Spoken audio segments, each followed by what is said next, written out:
Welcome to the 8th episode of ESTML 2024 Recaps from Reality TV Warriors. My name's Michael Harmstone, and joining me as always are the Canadian who we always wish would have a little bit more self-awareness, Logan Saunders. Good afternoon. And the guy who never has a problem with a mess being caused when someone paddles too hard, David Bindley. Good morning. Good morning.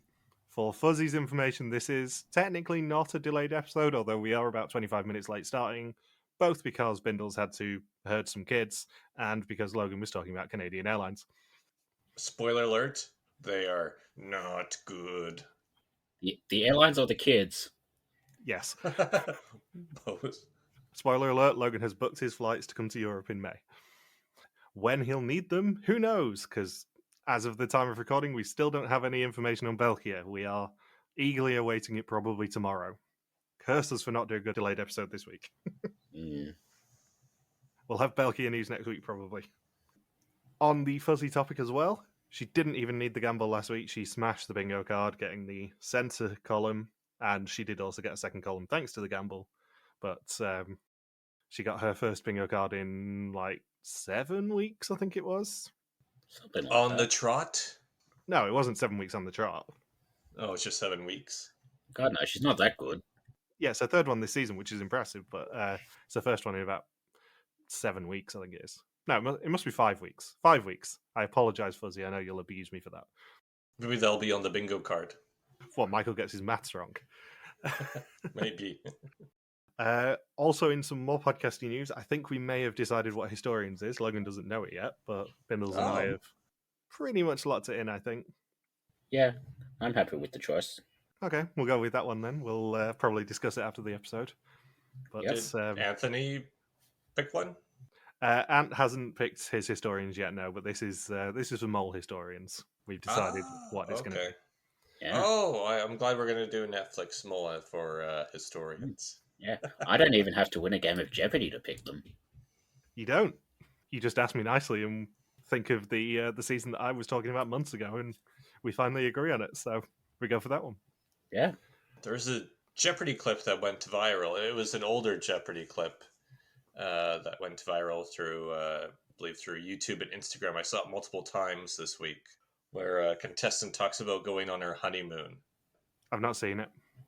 Oh, it's just like she says, I really wanted to go somewhere. I really wanted snow on my wedding, but I got 9 inches on my honeymoon. And that was the clip. But they kind of edited it to where Trebek looks really shocked and the audience is laughing really hard. But I guess that didn't really happen, so we just put that in there to make it just for the extra comedic effect. She knew what she was doing. I believe you had a bit of a sticky situation this week as well, Logan. You knew this was coming. Oh my god. Manna from heaven, these stories. So, me and my friend Charlotte, I went with her husband, and her 15-year-old son. It was her 15-year-old son's first real concert. We drove a couple hours out of town to see Ice Cube in concert. So we stayed overnight at the Lakeside Hotel in Penticton. This is not an ad spot. This is free advertisement for them. And I guess because it's low season and the concert was on a Wednesday, I guess this is when they're choosing to do a lot of their renovations in the hotel lobby area. So when we checked in, it wasn't too bad. I mean, they did have a bunch of ladders everywhere and a bunch of construction going on inside. But they cleaned most of it up, especially in the evening after the concert was over. There weren't really any workers all in there.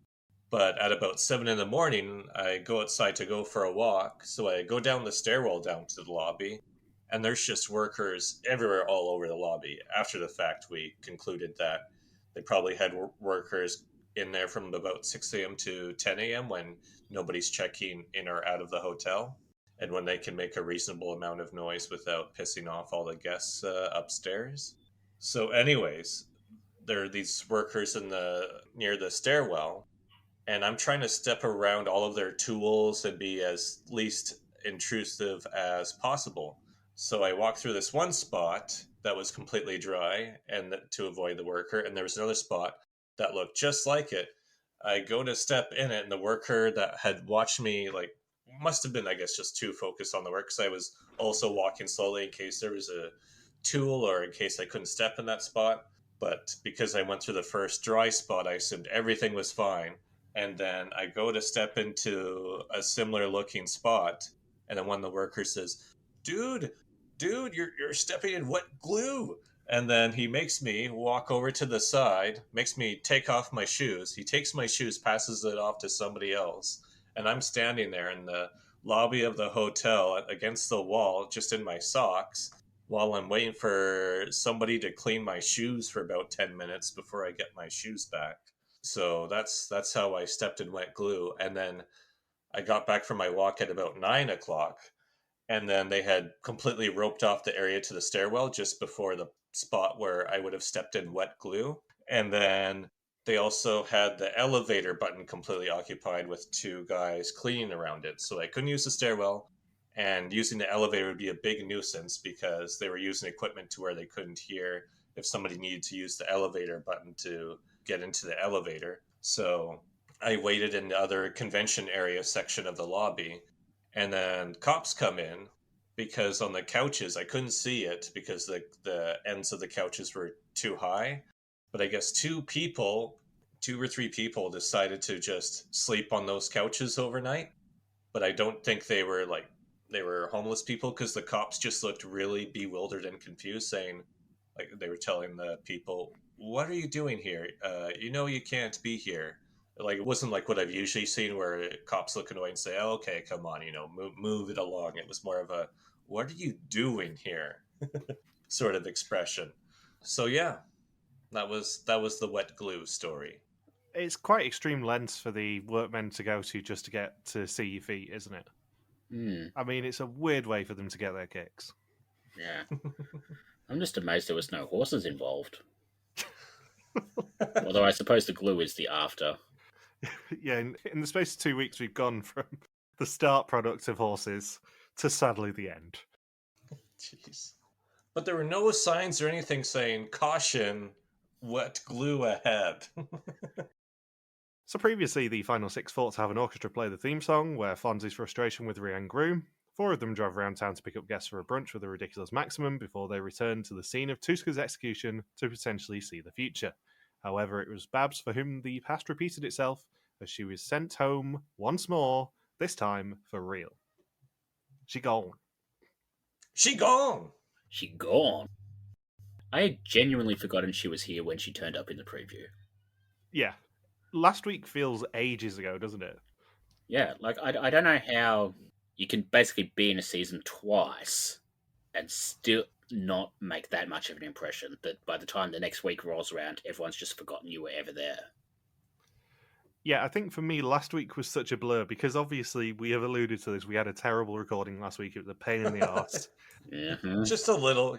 I never want that to happen again. It was awful. Yeah, I was ready to punch my laptop. Well, Yeah. I have said this, but there is a clip that is never, ever, ever going to resurface of me basically just having a mental breakdown when my internet drops for the second time. But yeah, it was most fine to listen back to that bit. So I think the combination of that being such a stressful record and the fact that I basically blacked out at the execution last week after Anna got saved, like, I did not remember much of last week, with the exception of the orchestra. You didn't miss much. No. I mean, obviously we have the integrity will be rewarded twist, which I liked more than Netmole's version at least. But still, fuck off with the pot drains already. It is day 14 in Merida, and they are finally leaving and driving 6 or 7 hours in total to Bacalar. Case is apparently a jinx with his roommates. Twice they've gone home now. Rian says they're all having fun when they're outside of the game, and we find out that Rosario is apparently a massive nerd, but he looks tough. I just love the implication that Rian loves everything about WIDM except WIDM. Yeah, accepts everything to do with the physical activity required to do WIDM. At least you got to spend 6 or 7 hours sitting down in the car. And this scene went on. As soon as I watched this scene, I was thinking, they are definitely only doing 2 challenges this episode. Because we see it's very detailed, this van ride, where they make fun of Case, because Case was like, yeah, this 7-hour bus ride is really long. And then Fonz is making fun of Case, saying, well, we have a different sleeping arrangement. Or will Case sleep alone again? And Case just cuts in saying, yeah, I've already had to have my own room twice on this trip. Because no one wants to share a room with him, I guess, on this show. And then that's where the whole sleeping with him is a jinx. Like, not sleeping with him, but I guess sharing a room with him. He could have phrased it better. And then, let's see. Yeah, Rosario's not surprised by the fawns. And then Anna decides to roast fawns.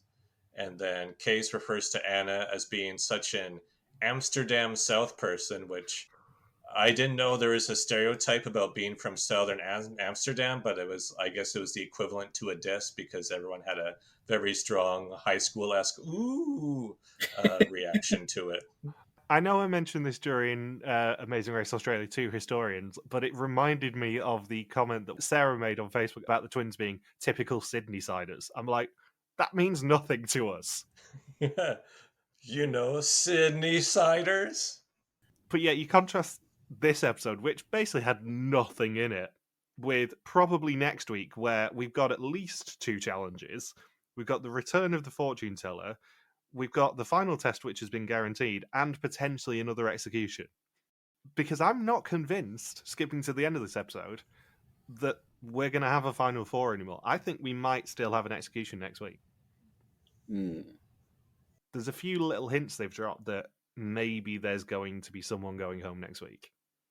With Case saying, yeah, Anna, you're really such an Amsterdam South person, he may as well have followed it up with, yeah, you're an Amsterdam South person, or maybe a Rotterdam West person. It has the same amount of meaning to us. So I don't know what the stereotype is there, why the southern Amsterdam is different from any other area within Amsterdam. But I guess if you're from the south, whoa, you really didn't grow up on the right side of the tracks, even though I'm sure there's trains all over the city. So we have the family photo. Rosario looks to the side, and Rick says they've travelled to Bacalar, a place on a gigantic lagoon, and 2 of them now have an advantage over the rest. They know what's coming for the final test. I mean, they know 10 of the questions on the final test. One of which, interestingly, was something to do with where was the mole in one of the third episode's challenges. So I don't know what they would have done if Babs was still in the game. Presumably, they would have had to add an option going, the mole was still sat out of that challenge. The mole was sat out of that episode and the previous one and the one before. Or just leave it out because they know that nobody thinks she's the mole. Why waste their time with that extra option? And you know that another sign that I knew this episode was only going to have 2 challenges is because not only do they show everybody watching movies on their phones during the drive and taking naps during the drive, but then they proceed to have confessionals from contestants explaining that everybody is watching movies on their phones and taking naps during the drive. And I'm thinking that's something that we didn't need confessionals to explain. I think that's just something you can show on screen for 1 or 2 or 3 seconds. Maybe if Case drools in his sleep, you can show footage of that, or another unflattering shot of Anna nodding off during the drive. But no, we don't need confessionals saying, yeah, I was watching a movie on my phone during this drive. This may be a controversial opinion, but what sort of psychopath watches a movie on a phone? The screen's too small. Anyone that's stuck flying with WestJet because they don't have screens on their flights anymore. They encourage everybody to watch movies on their phones now. The episode title is Useful, and it's day 15 in Bacalar, and they're at the Hotel Bacalaria, which isn't a landmark. I have already tried to tag our banner in it, and it is not a landmark. Oh, you did check? Rick meets them all individually and asks them to talk quietly as the rest are looking on from a balcony. Oh, I thought it was because I could have sworn it was because he was hungover. And yeah, because he was really hungover on the tequila that he got plied with the night before, because it was the day off for him. It was either that or watch a movie on his phone. So he's like, I'm not watching a movie on my phone. The screen's too small. Just give me some tequila instead to knock me out for the bus ride. Then we get a very familiar scene if you've watched België Canary Islands, which you haven't, Bindles, have you? I got halfway through, so I haven't seen this challenge. He asks them to rank the other candidates from most to least trusted. Anna says she trusts Rian the most and Fons the least. Case and Rosario are becoming increasingly interchangeable. Flanders trusts Rosario, Rian, Case, and Anna in that order. Case trusts Rosario the most and Rian the least. Rian trusts Rosario, then Anna, then Flanders, then Case.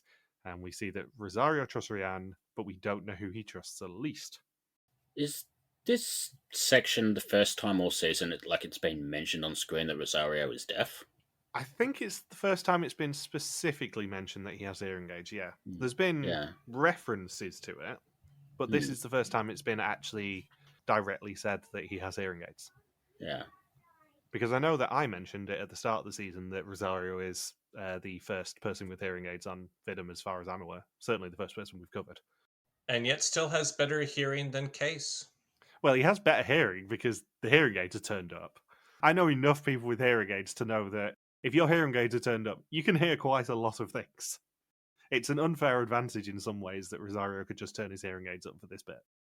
Yeah, they're like, Rosario, what is Rik saying? Wait a second. 80%, 90%, 100%. Overdrive. Now I can hear. Rosario is such a nerd that he actually hacked his hearing aids so that he could hear the feed from Rik's microphone and actually knows who the mole is now.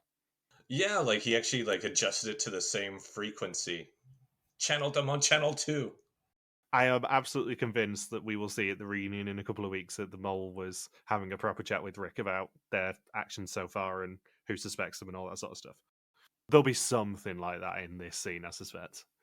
And my favorite confessional from this bit when everyone's being interviewed is Rosario saying he trusts Rian the most because she puts everything into the missions. And it's like, dude, have you seen the past 7 episodes at this point? I mean, she probably is. She is probably putting in maximum effort. But that was his exact reasoning for why. I can't remember if it was a confessional or what he said to Rik, but yeah, he said, I trust Rian the most because she puts everything into the missions. This is a brilliant episode for Rian, I have to say. I mean, obviously, Rian running anywhere is delightful. Rian having to run for 45 minutes is even funnier.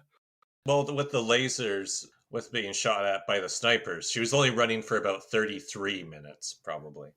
My favourite thing, though, is the sheer amount of confessionals we get in this episode of Rian just looking so over all of this shit. She looks so hot and bothered every time they cut to her in a confessional this episode. It's delightful. I genuinely don't know how she managed to still be sweaty in the confessional 20 minutes after the challenge. After a change of clothes. Yeah. She's got a bandana on in the confessionals, and she's still roasting hot. It's so funny. So Rik tells them that as Rosario is the most trusted candidate, he will have a special position in the next assignment. Rian was second, and she's got 45 minutes to play with. Then Case with 35, Anna with 25, and least trusted Fons with 15. They will be doing a laser game. On the playing field are different locations to complete assignments. The further from the start it is, the more that it will be worth, up to €5,000 or Yokas. There are security guards who will knock 2 minutes off their playing time if they hit them, and Rosario will be at the finish line where they must cross within their respective time limit and must convince him that they have taken money. If he lets them cross, they will win whatever they earned, whether it is Yokas or money. If he shoots them and they have Yokas, he will win them. I wish whenever they steal a challenge from België, as blatantly as they did with this challenge, they should just, right before the challenge start, right after Rik explains it, they should just cut to a pre-recorded video of Joe Lacosta just saying, "This was stolen from België. Now back to your show." Positive from them stealing this challenge from België, there is no pot drain element which there was in the België version. Oh. If Emmanuela shot them and they had money, then that money came out of the pot, I seem to remember. I'm sure that was the original twist for this challenge. I wouldn't be surprised if they changed it. Yeah. However, this is a contender for the worst laser game they've ever done. Yep. Because there were only 2 people shooting them. Yeah. Where is the budget? I think the 2 snipers still shot them 10 times. The the sniper bitch, as Rian called her. She shot her 6 times going between Fon's and Anna's buildings. Yeah, because this looked like to be the smallest area they've ever ran around for a laser game. Plus, they had all of those safe zones too, where they could just hang outside of the area without being exposed to any potential damage. You think that's my biggest complaint with challenge, because I can understand using 2 snipers with a group that's not very athletic, but just having them stand there while somebody is playing with the house of cards, I feel like there could have been something else going on with the other contestants while they waited. Yeah, it's too static. Like, the problem that we have is that the Belgian version of this was still very kinetic, even when people were building houses of cards, because nobody had to wait outside. They were all doing their individual thing, and they all had their individual timers, and they could see them themselves. Yeah, that's what I was going to ask, because I was thinking, I don't remember in Belgium version where everyone just stood there. The timer was on their front in Belgium, and they were all dotted around it was like an abandoned aircraft graveyard, a boneyard. That's the word I was looking. A boneyard. So they were all dotted around that, and they all could see their own times at the front and had to run back to Emanuela within their time. So it was a lot more kinetic, and there was a lot more people doing things.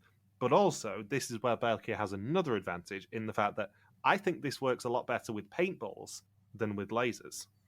Because with paintballs, I mean, obviously, if there were paintballs, Rian would have been even more battered and bruised than she was. But I think with paintballs, there's the instant, oh shit, I've been hit aspect of it, rather than Rian having to say to Case, oh, have I been hit? What's my time? Like, I know you want that interaction, but I think separating them all over a larger area and making them all do their individual challenges without knowing who still has time on the clock and whatever is a lot better a way to do this sort of a challenge than just making them stand outside for, in Rian's case, like 30 minutes total. Yeah. It either needs more theme park or they need to do it at night. Yeah. It just didn't have the atmosphere that it should have had. And I get that this was a brilliantly spooky location, and I think it is just somewhere they found and it isn't a proper tourist attraction, which is why I couldn't find it on Instagram to tag it. But it needs some sort of atmosphere, and it was really lacking doing it during the day, it being hot out and all that sort of stuff, and there only being like 2 people shooting at them. And I think we only actually saw one of them, which was the sniper bitch. Which sounds like also one of Kelly Kapoor's aliases from The Office. Yes, it does. But also, the other element of this is because you're forcing them all to stay together, the mole really can't do anything. I don't know Bindle's suspicions. I'm suspecting that you suspect Anna is number 1 still.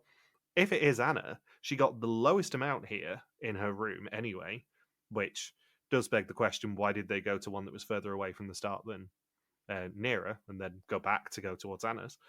If it is her, she can only really impact €500. She can, yes, fool Rosario at the end, and in reality cost the group €500, but she can't really impact that much in this challenge, unless she's in Rosario's position, which she was never going to be. Because, let's be honest, Fons and Rosario both suspect Anna at this point. Yeah. They're not going to let her be in a key position, or even have a whiff of a key position.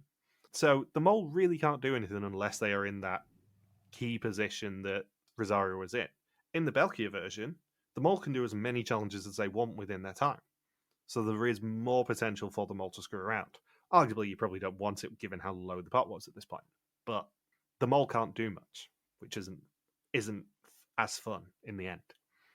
Yeah, I was thinking maybe Anna went for the money because she would have known that Rosario put her dead last in his trustworthy ranking, so maybe she was trying to use some little reverse psychology there by going for the money, knowing full well that no matter what she said or did at the finish line, that he was going to shoot her anyway. So she can say, oh, you missed out on €500, even though I knew no matter what you were going to shoot me because you don't trust me at all and you know that I'm the mole. But also, I think it's probably terrible tactics from the team, because you probably want to start off with the furthest one away, and then if Fon starts running out of time, you just send him to a nearer one, and you send someone else in. That's true. You'd want to go to the one that has the highest value when you have the most time on the clock, as opposed to, oh crap, there's only 2 minutes to make to make a house of cards. But instead, they go to the second nearest one, because they go to the 1,000 one. Then they backtrack and go to a 500 one for Anna's. Then they go further again to go for 1,500 and 2,000. The tactics on this just do not make sense in the slightest. Yeah. I don't think anyone did well in this challenge. No. Except Rosario. The brilliant aspect of it, though, is Fonz being very surprised to be the least trusted person in the group. And him being genuinely hurt by it. He's like, there's two of us who know who the mole is. What the hell? Why are you doing this? And on top of that, Rosario still hasn't confessed to looking inside the envelope. Fonz can say, well, everyone knows I looked inside the envelope. There's one person that hasn't even fessed up to it yet. I'm still ranked as the least trustworthy in the group. As a contestant, would you put your mole high or low on this list? It seems like an easy answer, but I think you put your mole as high as possible because you want them to be in a position where they're tested and where they really actually have to justify their answers to people, I think. Yeah, really put them in the spotlight? Or do you want to conceal your suspicions and just put them in the middle of the list? So you don't have somebody saying, wait a second, why is nobody trusting Anna? What am I missing from this? Because I put her really high. That could be what somebody else could be thinking when they see Anna's second to last in trustworthiness. Yeah, I think you sort of figure either the most trusted person or the least trusted person is going to wind up with a special role, and then you want to avoid the mole getting that, so you put them in the middle. Yeah, I think you could game theory this sort of an interlude to work out who everyone else suspects, though. If you go into it going, well, everyone's going to put their mole last, then if Fonz is last, you go, well, people must be suspecting Fonz, what the hell? And nobody suspects Rosario. So I think this is actually a very interesting interlude because you can get so much information out of it in theory. So Anna says the hotel appears to have been built with drug money to launder it, and it was interrupted by the government and left unfinished. And Fonz is sent to the first mini challenge worth €1,000. He has to build a house of cards. 1 floor is worth money, 2 is worth a yoker, and 3 is worth 2 yokers. He decides to make 2 floors, but it keeps collapsing. And meanwhile, the other 3 are just making deals to ice him out of any yokers they win. And he eventually, after 8 minutes, gets a yoker and heads back to Rosario. I know I said this during Canary Islands. It is never interesting to watch people building a house of cards. No. I enjoyed watching Susie build a house of cards in Survivor Gabon. It is cool to see the return of the fortune tellers cards as a sort of hint to what's going to happen next episode. But also on top of that, like, it's just not interesting television. I mean, Fonz got really sweaty and just no, I was going to say vomit on his sweater, mom spaghetti. And then Case looked like he was having a meltdown putting his house of cards together, but otherwise not the most interesting footage to watch. No, I really needed more Georgian circus clowns. Yeah. This challenge is made infinitely more interesting by, let's be honest, Rosario's actions, and Rian's actions as well, to be fair. But mainly Rosario just getting drunk on power like Emanuela did. Like, it's quite impressive that the 2 times we've seen this challenge, or a variant of this challenge, both times the person in that most trusted position has gone drunk on power straight away. Especially with Fonz. Yeah, I mean, Rosario does make Fonz do the Macarena, which is just a delightful piece of television. I like how Fonz didn't even catch on until after he got shot. He's like, why did he just scream out, hey, Macarena, and then shoot me? Oh, I did the dance without even realizing it. My favourite part of it is that Fonz doesn't know his wrist from his elbow. I've heard of people not knowing their arse from their elbow, but Fonz doesn't even know his wrist from his elbow.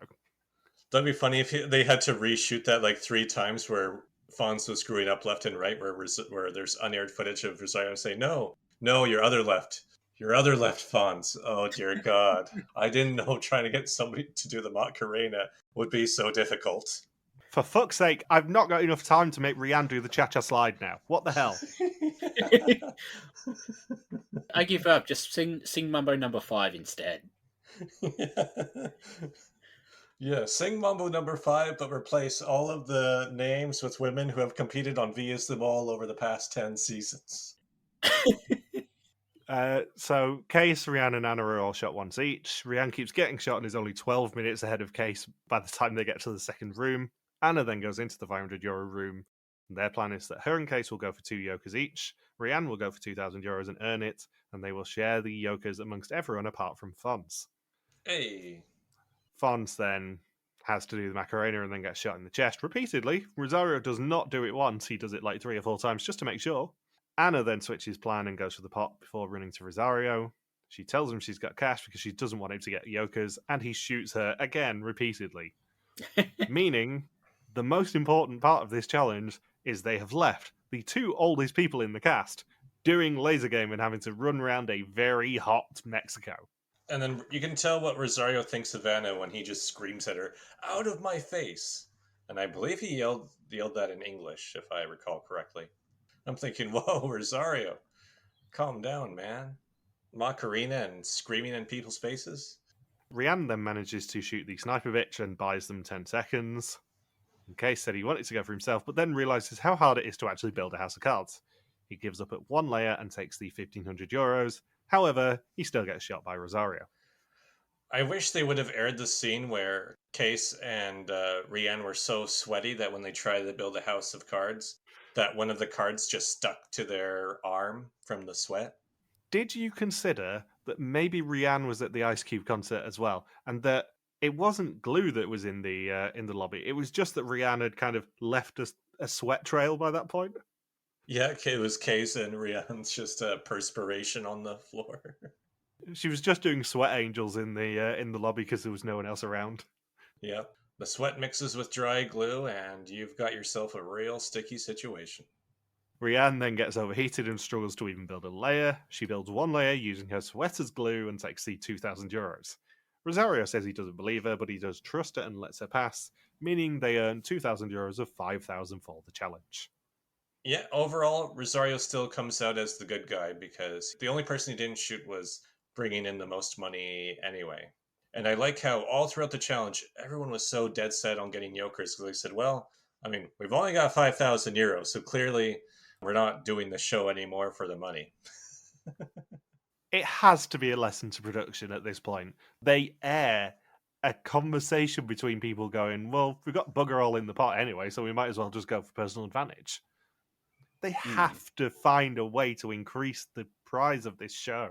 I know we've said it almost every season now for the past 3 or 4, but I think this episode showed there's a problem that if everyone thinks that they're just not going to get above 5 or 6... I said that with the lisp. Oh no, a lisp later. I'm being possessed by the lisp later. Please tell us more about the drop method. Not this again. Next, we'll be writing a list of Rachel Riley jobs like it's 2018 all over again. But yeah, after the challenge, they're only like €5 up on where they were at the end of episode 2. Yeah, they get €80 in the last challenge. That's ludicrous. Yeah. Rosario, on top of the conversation of, well, we may as well go for yokers because we're only at like €5,000 and we know there's only a couple episodes left. We get an additional confessional from Rosario saying, I shot Anna, and yeah, she had €500, but €500, whatever. What they desperately need, and what every season desperately needs, as we will hopefully find out with the new season of Dutch Traitors, is this season needs an Olche, where it's just money, money, money, money, money, nothing else. I don't give a shit who you are. I want money. I love money. This needs to happen. Yeah. Or either an Olche or a Lloyd. Lloyd always had that mindset too in België. They need someone who is in that group, basically strong-arming everyone into just taking money and making the mole's job hard. Because as much as whoever the mole is in this season, Anna, as much as they're probably the best of Rick's moles, maybe second after Rob, but certainly the best for a while. Their job has been very easy this season because these people don't give a shit about money. And that's a problem in casting. Yeah, you've got people who don't give a shit about money. You've got impossible challenges. You've got plot trains out the wazoo. And then you've got the fact that there aren't as many challenges as normal anyway. So, of course, they're not making any money. Yeah, I was about to say, I was thinking the standard used to be it was always 3 challenges per episode, right? It was usually Yeah. 27 for the season. Yeah, they used to manage to do it with like 55-minute episodes, and this season has been mostly between 55 and 60-minute episodes, and yet they're still only doing 2 challenges in most of the episodes. Yeah, it was 3 challenges for ages and ages and ages. And then sort of they gradually went to, well, we'll do 1 episode a season that's just one big challenge like Alba or the one in Albania that was, an episode and a half of like searching a submarine or whatever it was. But then sort of last year and this year they've sort of gone back and settled on 2 challenges most weeks and then a third one that's maybe a bit smaller or not really a challenge, like stacking the rocks or the analog test. And I don't think that makes as good of a TV show. No, it can only be because of budget. Yeah. Let's be honest, this is probably a budget cut, as is probably the lower price pot. But if you put civilians into this season, would civilians really want to be playing for, until this challenge, €5,505? No, of course they wouldn't. No. But even if it is a budget cut, they still managed to do really cheap challenges, in Hong Kong and El Salvador and that sort of era. There were challenges that were, just here's a bunch of planks, go build a fish, and like that sort of thing. Like the matchstick puzzles. They managed to turn that into a challenge that had more going on than 90% of the challenges this season, where they're doing big, big things like running around an Olympic stadium and climbing a cliff and, getting an orchestra to play the theme. But even with the big challenge and the big visual and the psych ag and all that sort of stuff, nothing is happening. Yeah. If you think about it, since the end of episode 1, they've earned just over €1,000.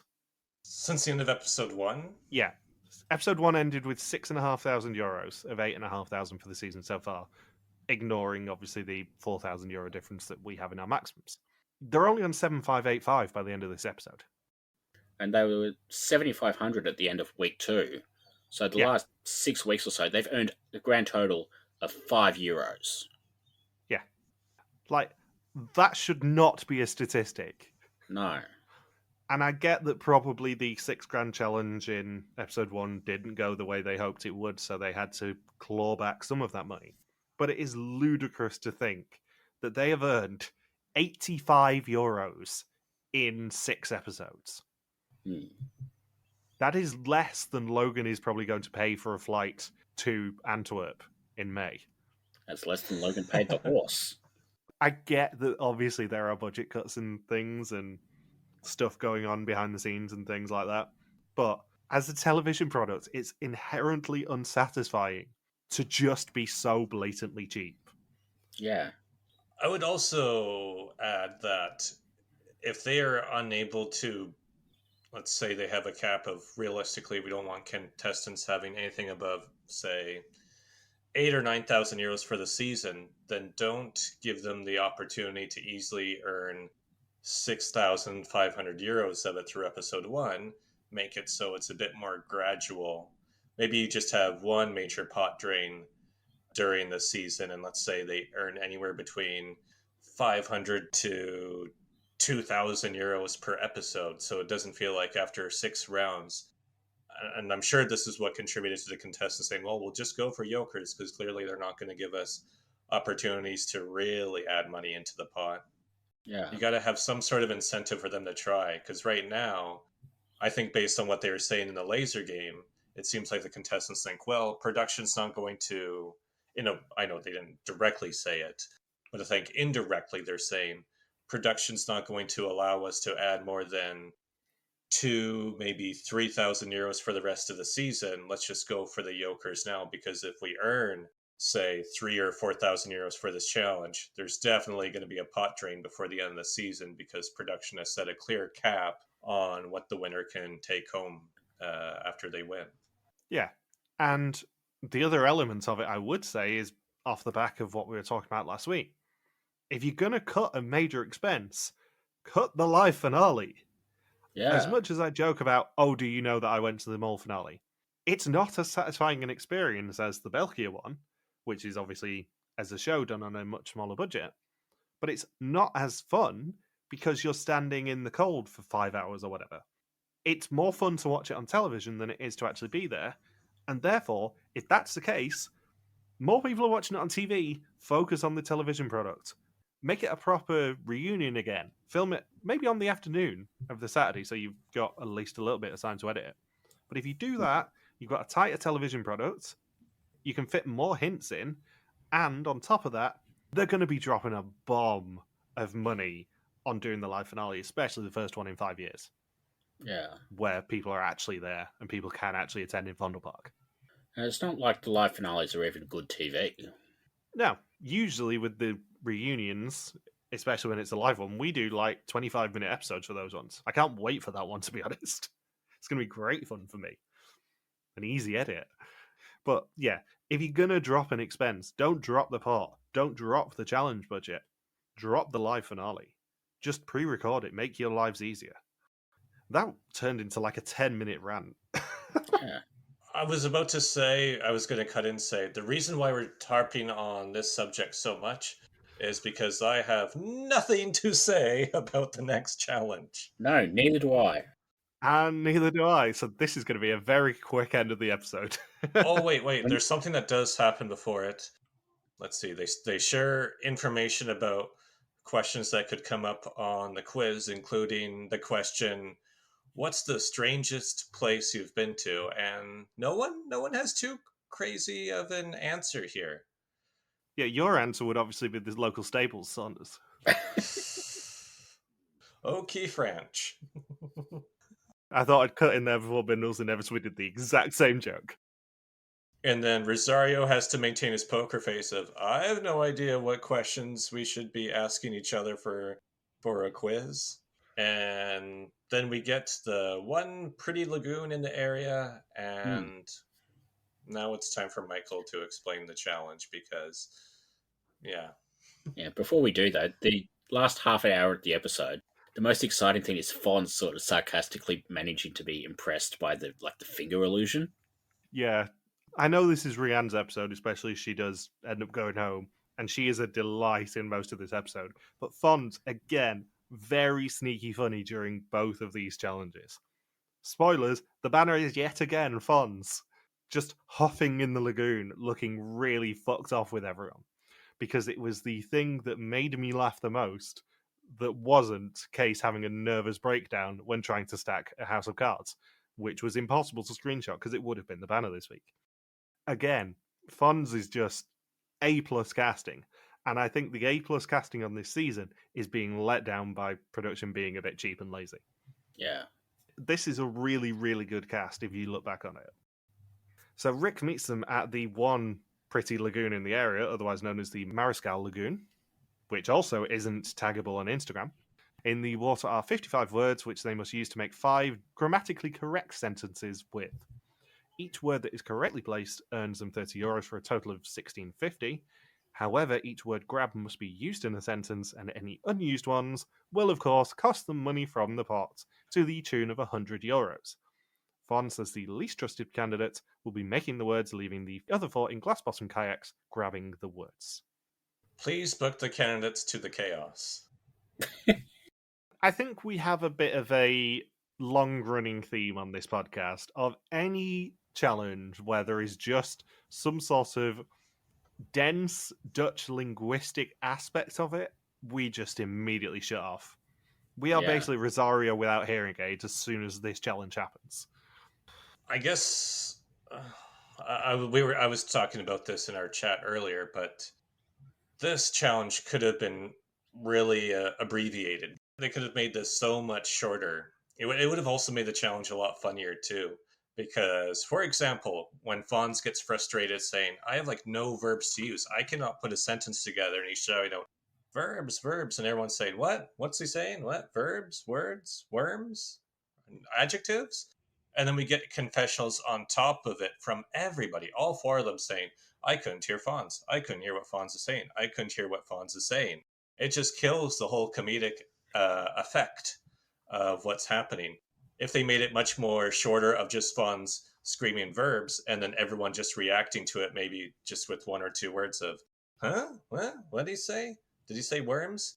And not have the joke explained by the contestants in a confessional, that would have made it so much better. Or go the route of maybe extending it a bit longer of just Fonz yelling out verbs all throughout the challenge. Instead, it's seeing each person talk about how to use the magnetic wire multiple times and then talking about how the other team is using the magnetic wire in like 3 or 4 confessionals, when from very early on in the challenge it's established that Anna is much better at using the magnetic wire than Rosario and Rian. But instead it turns into 5 minutes of both teams explaining that Anna was better with the wire than the other team. That's my gripe with the challenge. It should have just been much shorter. Yeah, this challenge, it's already an uphill battle for us because of the language thing, but you can't really see the magnets on the camera. You can't really, see which words they're picking up. Really, they probably would have been better off just sitting them at a table, giving them 55 cards with the words, and just being like, you've got 10 minutes to make 5 sentences. If you do that, you win 1,500 euros. And just watch them argue. And then, maybe use the lagoon for something else. This was a really bad challenge. This was maybe the worst challenge of the season so far. And bear in mind, we've had stack rocks, but not even for money as a challenge. I think I just summarized what happened, the whole like 20 minutes of airtime in my 2-minute rant. Yeah, thank you. Yeah, I obviously didn't enjoy this challenge, but they're going back to the lagoon next week by the look of things, so they literally didn't need to do this challenge. Yeah. And this challenge actually touched on another one of my regular gripes, which is adding rules halfway through the challenge. Because you have, oh yeah, you're going to be grabbing the words, but also you've got to use a magnet to get them. And oh yeah, you can only bring 5 words back at a time. It's like, just give them a chance, for the love of God. And we also see that they're so shallow in the lagoon they are, that they probably could have just reached out of the boat and grabbed the cards. Yeah. I do have a theory on why this challenge was included, and it does go back to something in the intro. I know we've sort of touched upon the shredding the notes that was in the intro, but we see a clip from this challenge which is the word mole being pulled. Yeah. I think that's a hint, and we do find out in this challenge who was the one who pulled the word mole, because Wasn't it Anna? Anna literally says, "I have mole." Yeah. So I think that's a hint to Anna being the mole. And I know this is me being tunnel vision, and in 2 weeks it'll be, oh shit, we're all wrong, and you've got 0 points on the suspect list again. But if Anna is the mole, that is 100% a clue. Yeah. And the one final fun bit of this challenge is, of course, Rian and Rosario being a liability and crashing into Fonzie's line. She was about a foot away from using Fonz's ass as a kayak dock. Yeah, it was hilarious because Fonz is by that point so annoyed at both of them for Rosario not being able to paddle and Rian just not being able to do anything in this challenge apart from sit down, which is what she's good at during this season. Like, he's so pissed off with them by this point. And then they bring words back and just immediately try and careen into him. And it's like, guys, stop trying to kill him. Yeah, he's already over the shit, and then he gets a boat in the butt. And then afterwards, the boats return and quote-unquote support Fonz, in reality heckle him while he's trying to put sentences together. Yeah. I think they could have put a third sentence together if it wasn't for them just yelling nonsense from the background. Just let the man work. Yeah. Although, to be fair, you do have to please book the chaos to the candidates. So Rick confirms that they made 2 sentences, one a 9-word sentence, one a 7-word sentence, but they had 4 words left over, which means they get docked 400 euros of their 480 that they won, for a total of 80 euros of 1650 for the challenge, 2080 of 6650 for the episode, and 7585 of 100,759 euros for the season so far. And I've just redone the maths because I think I was pretty wrong on it last week. And I did mean to do it, and while you guys were talking, I checked them all. So I'm pretty sure that is the correct number now. Yeah. I like how that please book the chaos to the candidates, or please book the candidates to the chaos, how It sounds like a sentence that was translated from Dutch to Japanese back to Dutch in Google Translate. And I was thinking at the start of the challenge, especially when Fonz was yelling out, "I need verbs," all I can think is they're making it really obvious that Rian and Rosario are only bringing back 2 words at a time when they could bring back 5. So the obvious sabotage would be, ooh, they didn't bring as many words compared to Anna and Case. But they made it very clear that Anna and Case could not hear Fonz's request for verbs. So I'm thinking that Anna and Case brought back a lot more words for Fonz, but didn't bring back any verbs, so that it's like, yeah, here you have 20 words, but they're all nouns. Good luck making a sentence with that. Yeah, because that way you lose the money. Yeah, which brings me to my next question, which is, what would you do if you were a mole in this challenge? Because that is 100% correct. It's not you bring back too few words, because that doesn't lose money from the pot. It's you bring back too many words and make it too hard for the sentences to be built. Plus, Anna operated the wire for the whole challenge. I think Case only paddled the whole challenge, right? He never used the wire? Yep. Case was always paddling, Anna was always fishing, and Rian and Rosario kept swapping. Yeah, because neither of them could do either effectively. Yeah. So it's now time for the test. 20 questions about the identity and actions of the mole. Whoever knows least goes home, except for the mole who can never go home. Rosario has a yoker. Rian, as always, worries. She has no yoker or exemption, and Fonz has said to the mole that he knows more about the mole than the rest of them, and one of them still hasn't come clean about seeing the questions. She suspects Fonz and Case. Case has been her top suspect for ages, and Fonz is just messing around. Case says it bothers him that Rian is the mole and could be playing the role of her life. Why does he not suspect Anna, and why does he trust Rosario? Rosario is 100% playing his yoker as a way to get to episode 9. He's betting on one person as it is that time in the season. And the yoker is yet again reflected in the image. When Rosario plays the yoker, the image is reflected. Which we have seen this season before when Rosario and Babs were doing their weird spit poncher scene. The image was reflected, and I don't think we really talked about it too much at the time because it's obviously going to be a clue. But again, the yoker is reflected here. The words are backwards. Fonz is Anna's number one suspect. She's answering most questions on him. He's been super shady and weird since the beginning, but tries to make everyone else suspicious. And Fonz said you need to be on a maximum of 2 people now. In his previous test, he went 80% on one person, so he's doing that again. Rik says that the end of the journey is almost in sight, as is the end of splitting on the test. Have they worked out who the mole is, and have the last 2 assignments given them any doubts? Rian's name is the first to be typed in, and it is an instant red screen, leaving Anna as the last woman standing. She gone! She gone, indeed. We're near... Well, this will be probably the last time we say this season. She gone. Because if anyone goes home next week, it'll be he gone. They all gone. Interesting to note as well, and the reason that I think we're probably getting an execution next week, is Rik usually, when it's about to be the finale, he will say, let's find out who our finalists are. He didn't say anything about them being finalists. That's a good point. And I think we got someone saying, they're in the semi-final now as well. I didn't pick up on that, but Rik 100% didn't say they were finalists. We didn't see anything in the preview to say wie es de mol, which means that it's probably going to be a cut after that. And also, I think the fortune teller may very well be a method of execution. Yeah.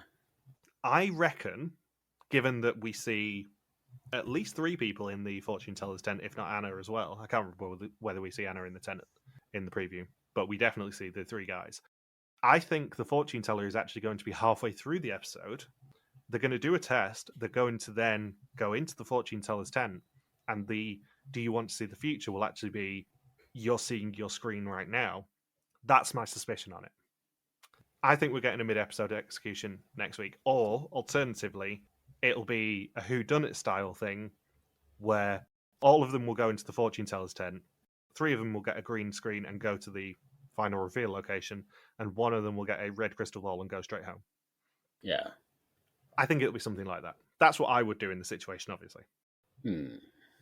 So Rian says she was very proud of her gut feeling, but was completely wrong. She enjoyed the game immensely, and she will miss everything about it, apart from, the physical activity.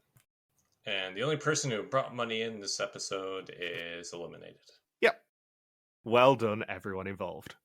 Perfect, no notes. Now the words that I've been waiting to say for 8 weeks at this point. In the pool, with Rian leaving, Michelle has finally lost her first person, leaving her with Rosario and Case. Logan still has Fons and I have Anna. I can also confirm no switches were requested, meaning the teams are now locked. On first suspicions, 7 people, Shah, Femke, Mateus, Sven Derek, Bindles, Logan and Michelle, all lost their 9th or 10th suspicion, while 2 people, Sandra and Jason, lost their first suspicion with Rian going. The current joint leaders, with a score of 14, where the minimum is 10, are Shah and our very own Michelle Perst-Denovan. She's actually winning something this season. On the other end of the scale, Fuzzy is still the worst with a score of 25, but is now joined by Fly 101. In the adjusted averages, Anna is now on 1.63, Fons is on 2.37, Case is on 2.79, and Rosario is on 3.21 out of 4. I haven't done this section for the rest of the season, but I'm going to do a suspect list section because it'll remind me in a couple of weeks to actually do the live results. This week's question is, did the mole get a special role this week? Brig has already criticised me for that question. You know what I mean by it. Was the mole singled out for a special role in one of the 2 challenges? Stop being a pedant. There are also only 2 weeks left to use your Yoka if you haven't already. Use it or lose it. There will not be any special reminders next week. Final few questions then. Number 1, do you think there'll be a mid-episode execution next week? Yes. Yes. And number 2, who do you think it'll be? Case. Yeah, I mean, not to piggyback on you guys, and obviously I've predicted Logan would lose someone the past 2 weeks to finally make Michelle lose someone, but yeah, I think the writing is on the wall for Case. He did suspect Rian, we reckon. I suspect the only reason that he did survive over Rian was the fact he was suspecting a woman and she wasn't. If there is a mid-episode execution, it's kind of got to be Case next week. Yeah. The Dutch suspects this week, Case has dropped to 2nd place now. Anna is in first with 33%, Case on 31, Rosario on 19, and Fons on 17. Anna is up 10% from last week. Case is on no change. Fons has dropped 1, and Rosario's up 6 from last week. So it's basically between Anna and Case. It looks like Anna has now finally edged ahead again because nobody suspects Case anymore. It's great. The real question, of course, is who do we suspect? And we are down to just our top suspects this week because Fons has inspired us to just go for one person now. So my order, starting with who's going to be the one in my suspect list, is Anna. Oh, that's a Anna's shot. at the top of my suspect list No this way. week, followed by Rosario, Fons, and then Case. I'll say this now. I think I had this conversation with Bindles last week. If Anna is the mole, our end of season bit is going to be very boring because it's going to be, oh, who won the suspect list? It was me and Bindles because Logan missed a week. Who won first suspicions? Yeah, that was me as well. And on our weekly suspicions, yeah, all of us suspected Anna 9 times. Yeah, that's fun. Like, it's not even like she's a bad mole if it is her.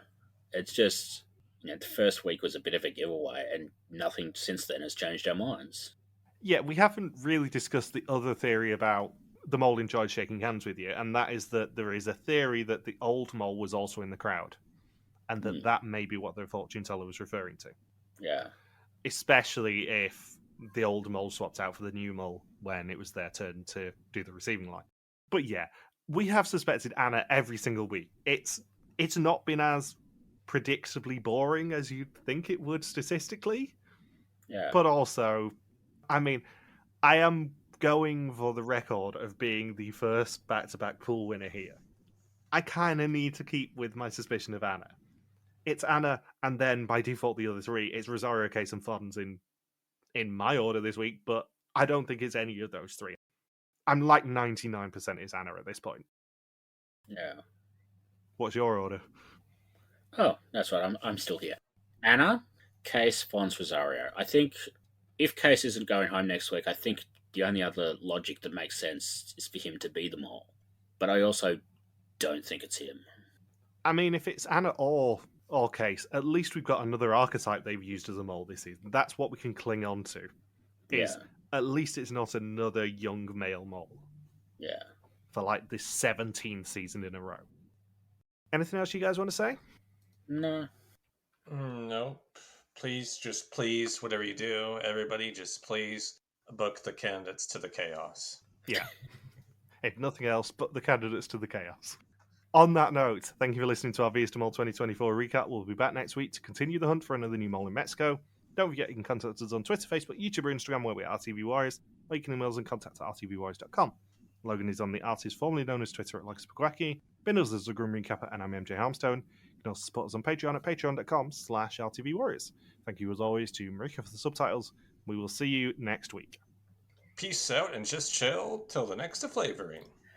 That isn't what I meant when I said I wanted to motorboat fonts.